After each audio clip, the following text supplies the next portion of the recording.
नमस्कार, आप देख रहे हैं इंडिया न्यूज मध्य प्रदेश छत्तीसगढ़। मैं हूं आपके साथ अपूर्वा। चलिए खबरों की शुरुआत करते हैं फटाफट अंदाज में।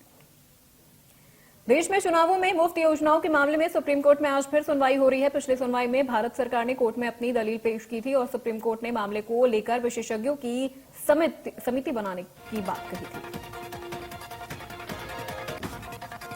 कोर्ट ने कहा था कि समिति में वित्त और NITI Aayog, reserve bank, law commission, राजनीतिक पार्टियां समेत दूसरे पक्षों का प्रतिनिधि भी होना चाहिए।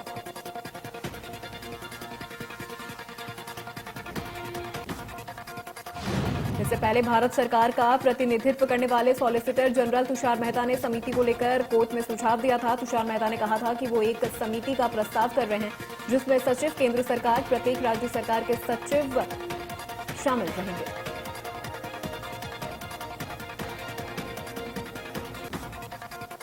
यूपी में वाराणसी के ज्ञानवापी मस्जिद विवाद को लेकर आज इलाहाबाद हाईकोर्ट करेगा सुनवाई। इस मामले की सुनवाई दोपहर 2 बजे शुरू होगी।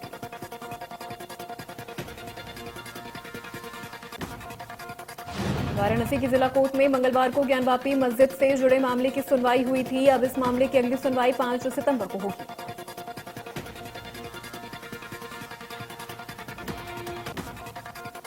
आज छत्तीसगढ़ के सीएम भूपेश अपने निवास में बांटेंगे संचार और आउटरीच उपकरण। ऊर्जा विभाग के एमओयू कार्यक्रम में करेंगे शिरकत।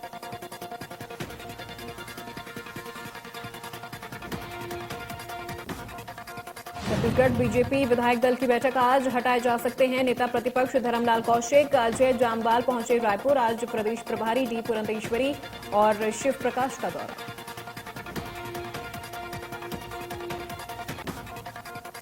प्रदेश में भारी बारिश का असर देखा जा रहा है। बारिश की वजह से सभी बड़े बांध फुल हो गए हैं।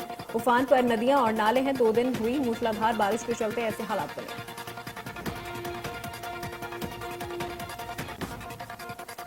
ओमकारेश्वर बांध के 19 गेट खोले गए हैं। तेज बारिश के चलते अन्य छोटे बड़े बांध भी लबालब भर चुके हैं। भोपाल में कलियासोत के साथ भदभदा का डैम बंद कर दिया गया है, लेकिन भोपाल में 14.8 मिलीमीटर की जगह 169.1 मिलीमीटर बारिश हुई।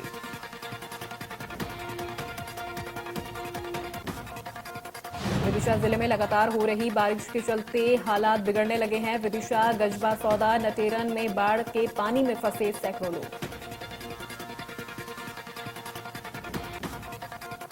इस दौरान प्रशासन लगातार सतर्कता बरत रहा है। सीएम शिवराज सिंह चौहान ने विदिशा कलेक्टर से चर्चा कर हालात के बारे में जानकारी ली।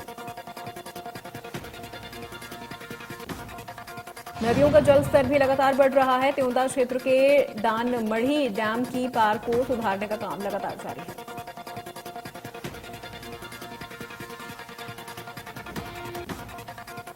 मंदसौर में शिवना नदी उफान पर है। बारिश के चलते अष्टमुखी भगवान पशुपतिनाथ के गर्भगृह में पानी घुस गया।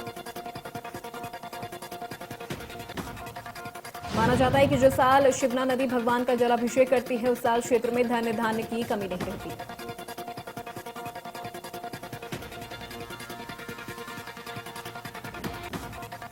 खरगोन में उफान पर नर्मदा नदी। लगातार बारिश से नर्मदा में उफान। ओमकारेश्वर और पुनासा डैम के गेट खुले।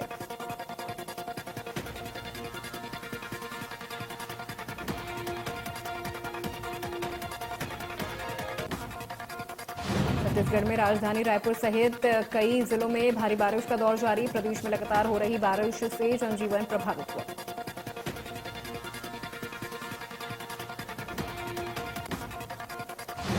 लगातार हो रही बारिश से नदी नाले पूरी तरह से उफान पर हैं, जबकि आज भी रायपुर सहित कई जिलों में सुबह से ही तेज बारिश का दौर जारी है।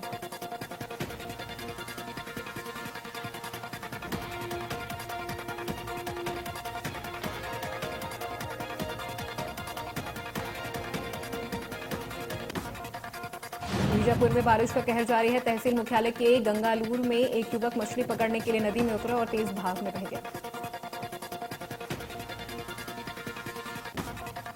सूचना पर पहुंची रेस्क्यू और पुलिस की टीम ने पानी में बहे युवक की तलाश की। युवक गंगालूर गायटा पारा गांव का रहने वाला था।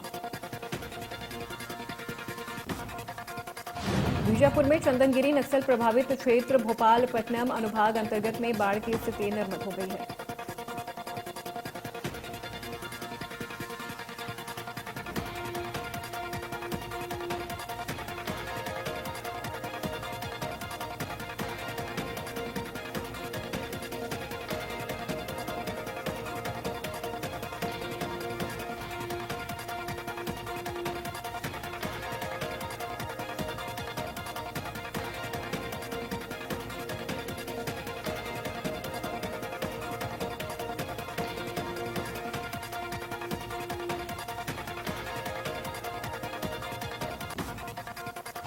प्रदेश में लगातार 4 दिनों से हो रही मूसलाधार बारिश का असर राजधानी रायपुर में भी देखने को मिल रहा है। गरियाबंद जिले में पैरा नदी के सिकासेर बांध का जलस्तर बढ़ने से डैम के 10 गेट खोलकर 16,000 क्यूसेक पानी छोड़ा गया।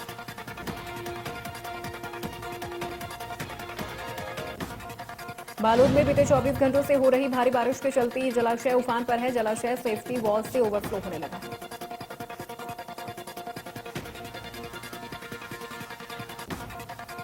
मनोरम दृश्य का आनंद लेने के लिए पहुंच रहे हैं लोग। ये जलाशय बालोद जिले के अलावा दुर्ग, राजनांदगांव, बेमित्रा, भिलाई जैसे बड़े लोगों को पेयजल की आपूर्ति करता है।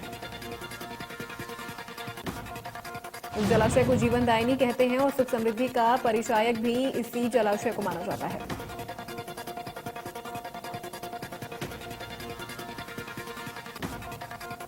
पंखाजूर में दीवार ढहने से मणिपुर गांव के एक ही परिवार के 5 लोगों की मौत हो गई, जिसमें पति, पत्नी और 3 बच्चियां शामिल हैं। वहीं घटना को लेकर विधायक हेलीकॉप्टर से घटनास्थल पहुंचे और उनके परिजनों से मुलाकात की।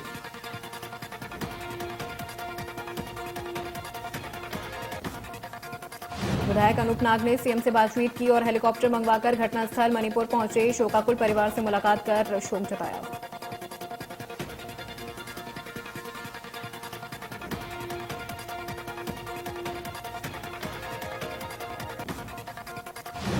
जबलपुर में मेयर एंड काउंसिल का किया गया गठन। महापौर जगत बहादुर सिंह अनु ने एमआईसी सदस्य का किया गठन।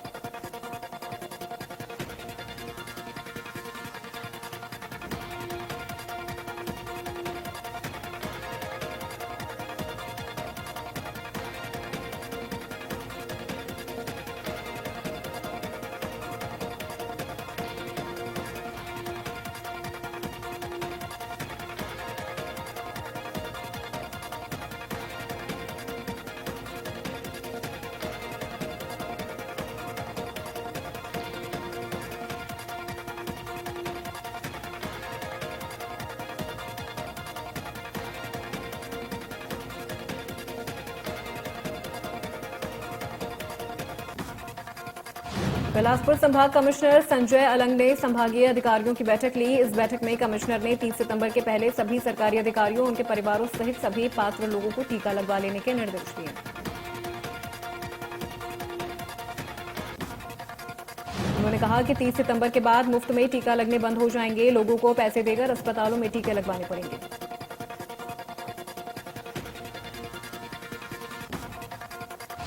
बता दें कि आजादी के अमृत महोत्सव कार्यक्रम के अंतर्गत कोविड के बूस्टर डोज के निःशुल्क टीकाकरण की सुविधा फिलहाल मुहैया करवाई गई है।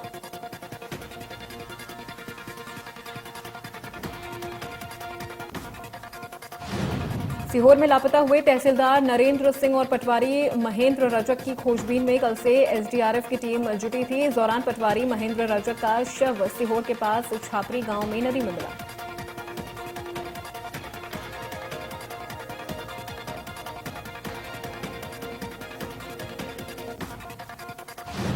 तहसीलदार नरेंद्र ठाकुर की तलाश अभी भी जारी है। जानकारी के मुताबिक तहसीलदार और पटवारी दोनों ही सोमवार को घर से बाहर खाना खाने के लिए बाहर गए थे। वहीं जब दोनों घर वापस नहीं लौटे तो परिजन को चिंता सताने लगी। इसके बाद उन्होंने पुलिस को इसकी सूचना दी, जिसके बाद से पुलिस दोनों की तलाश कर रही है।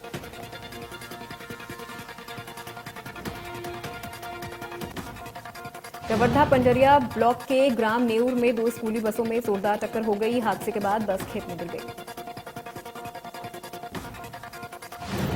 सूचना पर पहुंची पुलिस ने बस में सवार 8 बच्चों में से 7 घायल बच्चों को पंजरिया सामुदायिक स्वास्थ्य केंद्र में भर्ती करवाया।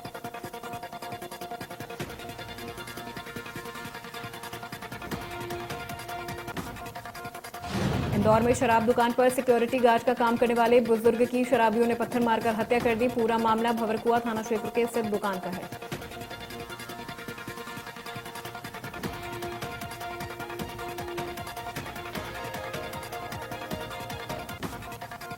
जिन्हें वहां पर तैनात रिटायर्ड एसएएफ के जवान ने मना किया, जिस पर युवक गार्ड से मारपीट करने लगे।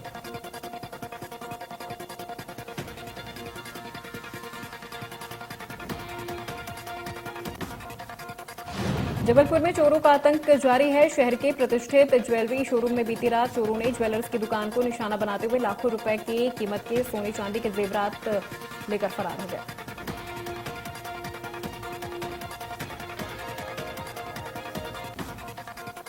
जो शोरूम के पिछले हिस्से में बने चैनल गेट तोड़कर शोरूम में दाखिल हुए थे। सीसीटीवी फुटेज के आधार पर चोरों की तलाश में जुटी पुलिस।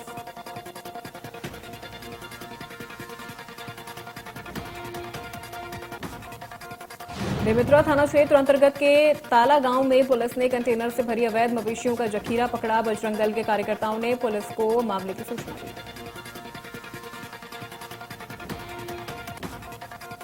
कोरिया में बिजली की समस्या से परेशान ग्रामीणों ने चक्का जाम कर दिया। ग्रामीणों ने भरतपुर सीधी मुख्य मार्ग पर प्रदर्शन किया।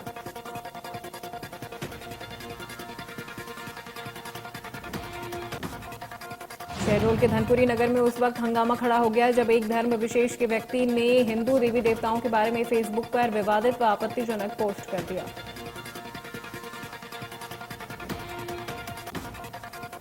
इसके बाद कई हिंदू संगठन व कुछ स्थानीय लोगों ने आरोपी की गिरफ्तारी के लिए रीवा अमरकंटक स्टेट हाईवे जाम कर दिया।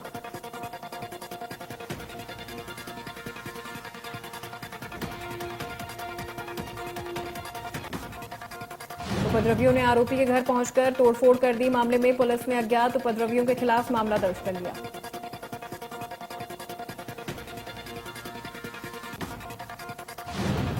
ग्वालियर में अर्जी वाले गणेश भगवान का मंदिर है जहां बड़ी संख्या में श्रद्धालु पहुंचते हैं। इस अवसर पर भक्त मंदिर में अर्जी लगाते हैं।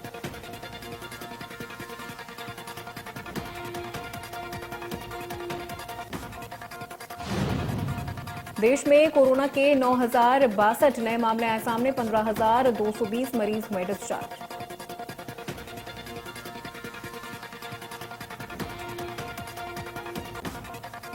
छत्तीसगढ़ में कोरोना के मामलों में आया उछाल। 24 घंटे में कोरोना के 289 नए केस आए सामने।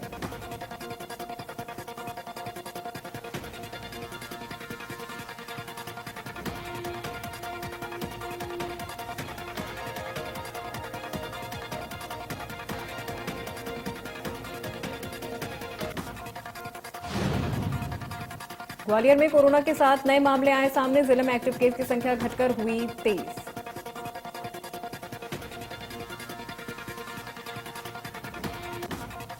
पीएम मोदी ने मंगलवार देर रात फ्रांस के राष्ट्रपति इमैनुएल मैक्रों से फोन पर बातचीत की। उन्होंने विनाशकारी जंगल की आग से निपटने में फ्रांस के साथ भारत के एकजुटता से अवगत कराया।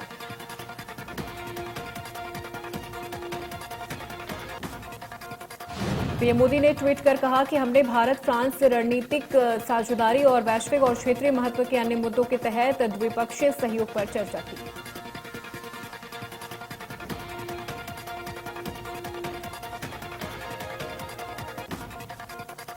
पीएम मोदी ने मैक्रों से बातचीत के बाद ट्वीट कर कहा कि मेरे मित्र राष्ट्रपति इमैनुएल मैक्रों से बातचीत की है।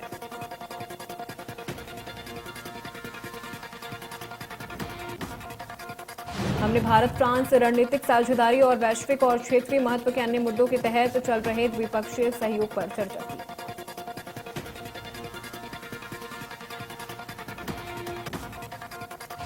महाराष्ट्र के गोंदिया में भीषण ट्रेन हादसा हो गया। जानकारी के मुताबिक एक पैसेंजर ट्रेन की मालगाड़ी से टक्कर हो गई जिसके बाद एक ट्रेन की बोगी पटरी से गिर गई। हादसे में 50 लोग घायल हो गए। इनमें से 13 लोगों की हालत गंभीर है।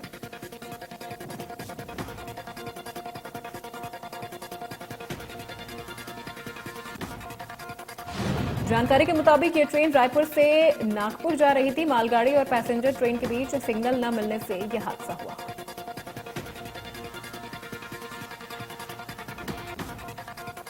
जम्मू कश्मीर के शोपियां जिले में आतंकियों ने फेंका ग्रेनेड। सुरक्षा बलों की घेराबंदी से भाग निकले आतंकी। पुलिस और सुरक्षा बलों ने एक घर के अंदर आतंकियों के ठिकाने का भंडाफोड़ किया जहां से हथियार और गोला बारूद बरामद कर सुरक्षा बलों का तलाशी अभियान जारी है।